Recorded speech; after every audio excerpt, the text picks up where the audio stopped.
प्रिय छात्रगण, आप सबका स्वागत है ऑनलाइन क्लास में। आज हम लोग रामधारी सिंह दिनकर का जीवन परिचय पढ़ेंगे। आइए देखते हैं रामधारी सिंह दिनकर का जीवन परिचय। रामधारी सिंह दिनकर का जन्म 30 सितंबर 1908 ईस्वी को जिला मुंगेर, बिहार के सिमरिया नामक ग्राम में हुआ था। इनके पिता का नाम श्री रवि सिंह, माता का नाम श्रीमती मनरूप देवी था। इनकी 2 वर्ष की अवस्था में ही पिता का देहांत हो गया, अतः बड़े भाई बसंत सिंह माता की छत्र छाया में ही ये बड़े हुए। इनकी आरंभिक शिक्षा गांव की पाठशाला में हुई। विद्यार्थी जीवन में इनको आर्थिक कष्ट झेलना पड़ा। विद्यालय के लिए घर से 10 मील रोज़ाना इन्हें आना जाना पड़ता था। इन्होंने मैट्रिक हाई स्कूल की परीक्षा मोकामा घाट स्थित रेलवे हाई स्कूल से उत्तीर्ण की और हिंदी में सर्वाधिक अंक प्राप्त करके भूदेव स्वर्ण पदक जीता। 1932 ईस्वी में पटना से इन्होंने बीए की परीक्षा उत्तीर्ण की।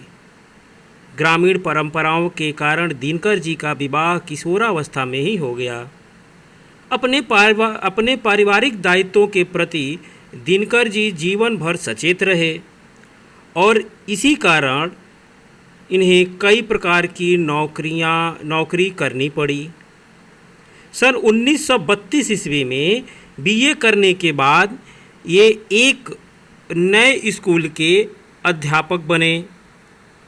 1934 ईस्वी में उस पद को इन्होंने छोड़ दिया और सीतामढ़ी में सब रजिस्ट्रार बने। 1950 ईस्वी में बिहार सरकार ने इन्हें मुजफ्फरपुर के महाविद्यालय में हिंदी विभागाध्यक्ष पद पर नियुक्त किया। 1952 ईस्वी से 1963 ईस्वी तक ये राज्यसभा के मनोनीत सदस्य भी रहे। इन्हें केंद्रीय सरकार की हिंदी समिति को परामर्शदाता भी बनाया गया। सन 1963 ईस्वी में ये भागलपुर विश्वविद्यालय के कुलपति भी बने।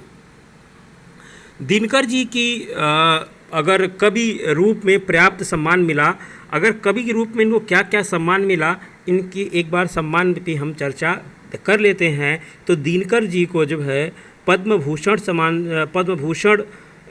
सम्मान से सम्मानित किया गया। साहित्य अकादमी पुरस्कार इन्हें प्राप्त हुआ। द्विवेदी पदक इनको प्राप्त हुआ। डिलीट की मानक उपाधि इन्हें प्राप्त हुई। राज्यसभा के ये मनोनीत सदस्य भी रहे। सन 1972 ईस्वी में उर्वशी महाकाव्य के लिए इन्हें ज्ञानपीठ पुरस्कार से सम्मानित किया गया। इनका स्वर्गवास 24 अप्रैल 1974 ईस्वी को मद्रास, जो चेन्नई के नाम से जाना जाता है, में हुआ।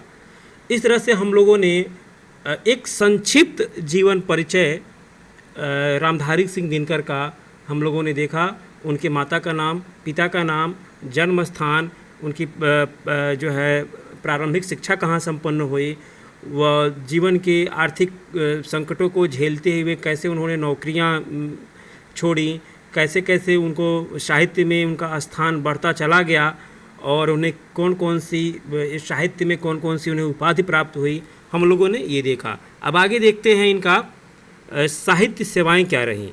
तो दिनकर जी की सबसे प्रमुख विशेषता उनकी परिवर्तनकारी सोच रही।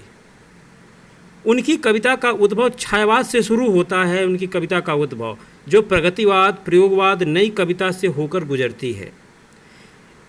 इस दीर्घ काल में जो आरंभ से अंत तक उनकी काव्य में रही, वह उनके काव्य में उनका राष्ट्रीय स्वर रहा। मतलब छायावाद से लेकर और नई कविता तक जो इनकी काव्य यात्रा रही, उस काव्य यात्रा की केंद्र बिंदु में कहीं न कहीं इनका राष्ट्र स्वर यानी देशभक्ति ही उनके कविताओं में देखने को मिली। दिनकर जी की राष्ट्रीय भावनाओं के ओजस्वी गायक रहे।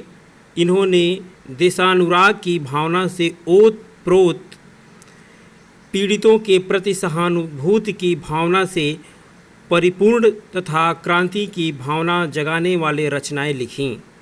ये लोक के प्रति निष्ठावान, सामाजिक दायित्व के प्रति सजग तथा जन साधारण के प्रति समर्पित कवि कहे जाते हैं। ये रामधारी सिंह दिनकर जन साधारण के प्रति समर्पित कवि कहे जाते हैं। अब अगर इनकी कृतियाँ या इनकी रचनाओं पर अगर हम चर्चा कर लें तो इनकी प्रमुख कृतियाँ कुछ ऐसे हैं: रेणुका, हुंकार, कुरुक्षेत्र, उर्वशी। इसके अतिरिक्त दिनकर जी की एक प्रसिद्ध खंडकाव्य है। खंडकाव्य का नाम है रश्मि रथी, जिसमें कर्ण के जीवन पर आधारित यह खंडकाव्य है। अगर कविता संग्रह पे हम चर्चा करें तो कविता संग्रह की एक लंबी परंपरा है, लेकिन आपके पाठ्यक्रम के हिसाब से मैंने रखा है। रसवंती इनकी एक काव्य संग्रह है, द्वंद्व गीत है, मन धेनी है, बापू है, इतिहास के आंसू हैं, धूप और धुआं है, नीम के पत्ते, नीम कुसुम, चक्रवाल, कविश्री, सेपी और शंख, परशुराम की प्रतीक्षा, हारे को हरिराम नाम। ये इनकी जो है कविता संग्रह है। बाल साहित्य में भी इन्होंने अपनी लेखनी चलाई। धूप छाँव इनकी एक बाल साहित्य है। मिर्च का मज़ा और सूरज को ब्याह इनका बाल साहित्य है। अब साहित्य में स्थान हम देख लेते हैं कि दिनकर जी का साहित्य में क्या स्थान है। तो दिनकर जी की सबसे बड़ी विशेषता है उनका समय के साथ निरंतर गतिशील रहना। ये हमेशा समय के साथ गतिशील रहे। यह उनके क्रांतिकारी व्यक्तित्व और उज्जवल प्रतिभा का परिचायक है। फलतः गुप्त जी के बाद ये ही राष्ट्र कवि पद के सच्चे अधिकारी बने। गुप्त यानी मैथिली शरण गुप्त के बाद अगर कोई राष्ट्र कवि पद के लिए सच्चे अधिकारी बनने अगर बना तो वो रामधारी सिंह दिनकर बने। इन्होंने युग चरण, राष्ट्रीय चेतना का वैतालिक और जो है जन जागरण का अग्रदूत जैसे विशेषणों से विभूषित किया गया। ये हिंदी के गौरव हैं। इन्हें पाकर सचमुच हिंदी कविता धन्य हुई। ये आपकी स्क्रीन पे दिख रहा है रामधारी सिंह दिनकर का एक संक्षिप्त जीवन परिचय जो है। आप किसी से अगर बातचीत करें तो बता सकते हैं कि मुंगेर जिले के सिमरिया नामक ग्राम में 30 सितंबर 1908 ईस्वी में हुआ था। पिता का नाम रवि सिंह, माता का नाम मनरूप देवी। अनेक वर्षों तक राज्यसभा के मनोनीत सदस्य रहे। 24 अप्रैल को इनका निधन हो गया।